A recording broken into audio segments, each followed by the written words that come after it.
গছৰ উদি বনাম আৰু উদি আৰু কলম কৰা। আমি তাকে বহুতে কৈছিলে লেচু গছৰ এটা উদি বা কলম দেখুৱাব লাগে, কিন্তু উদি কলম এটা বস্তুৱে।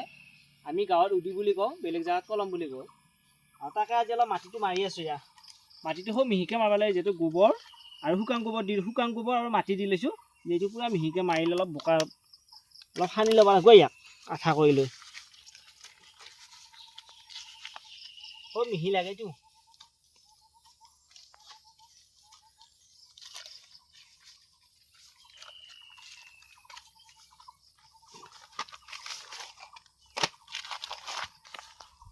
কৰি লোৱা হ'ল ইয়াত, তেতিয়াহে ৰ'বতো চব আঠা হেৰি হ'লি নৰ'ব, এইটো পনীয়া হ'লি সেইকাৰণে এনেকৈ লাৰুৱে কৰি ল'ব লাগে। আৰু এইটো আমি লাৰু কৰিলোঁ। লগত আমাৰ কটাৰী এখন লাগব আৰু অলপ পলিথিন লাগব আৰু ৰছী লাগব। দুইটা বান্ধা যায়।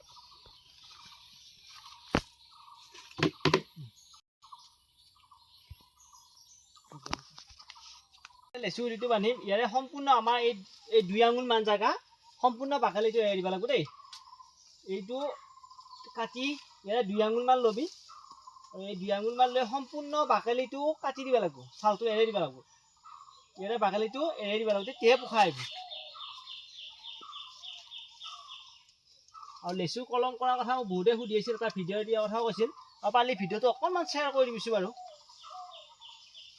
বহুতে এই কথাটো জানক, প্ৰত্যেকৰ ঘৰতে ভাল লেচু এডাল আছে, কিন্তু লেচু এডালৰ পৰা উদি বনাব পৰা নাই। ইয়াৰে মই সম্পূৰ্ণ এই বাকলিটো গুচাই দিলোঁ। এইটো সম্পূৰ্ণ বাকলিটো গুচাই দিয়া হ'ল। চাৰু চাত 2 আঙুল মানকৈ লৈছিলোঁ, এইটো সম্পূৰ্ণ দিলোঁ গুচাই।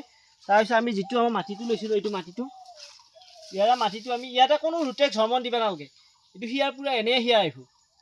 এইটো কাটা গ'লতো হিয়া আহি যাব, ৰুটেক্স হৰমন দিলে পটকৈ শিপাটো আহে। কিন্তু মই ৰুটেক্স হৰমনটো নেদো, মই এবাৰ এনেকৈ বান্ধি দিছোঁ আৰু আগতেও বান্ধিছিলোঁ, পটকৈ শিপা দিছে। মই যে কৈছিলোঁ মাটিটো অলপ পূৰা আঠাকৈ মাৰিব লাগে, এই আঠাকৈ মাৰোঁতে এনেকুৱা ৰৈ থকা হ'ব লাগে, পনীয়া হ'লেতো ৰৈ নাথাকে। আৰু এইটো পলিথিনটো দিলে পোকা পিপৰা নহয়। এয়া পলিথিনটো দিছোঁ। এতিয়া মই এইটো আৰু ইয়াৰে যেতিয়া এই 2 মাথাই গাঁঠি দিবি, ইয়াতে গাঁঠি দুটা যেতিয়া আমি ৰছী দি দিম, তাৰমানে অন্য নহয়, পানীটো যেতিয়া বৰষুণৰ পানী দিব, তেতিয়া পানীটো তাৰমানে যদি ইয়াৰে ভিতৰ শুকায়, কিন্তু এইটো শিপা নাহে। সেইকাৰণে সদায় টাইটকৈ গাঁঠি দিব লাগে। এই 2 মাথা যেতিয়া গাঁঠিটো দি পূৰা টাইটকৈ দিবি। আৰু সদায় যিডাল গাছৰ পৰা ল'বি, সেইডাল সদায় লাগি থকা গাছ হ'ব লাগিব। যোৱা বছৰ মোৰ এইটো লাগিছিলে, সেইকাৰণে মই লাগা গাছৰ পৰাই উদি বনাইছোঁ।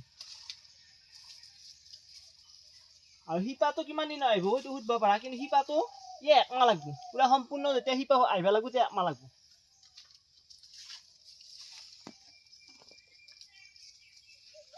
এইটো সম্পূৰ্ণ বান্ধা হৈ গ'ল। আৰু প্ৰত্যেকৰে যদি এনেকুৱা ভাল লেচু গছ আছে, তেতিয়া উদি বনাওক। তেতিয়াহ'লে চাপৰৰ পৰা লাগিব উদি হ'লে। আৰু ভিডিঅ'টো ইমানে, পাৰিলে অকণমান শ্বেয়াৰ কৰি দিবি।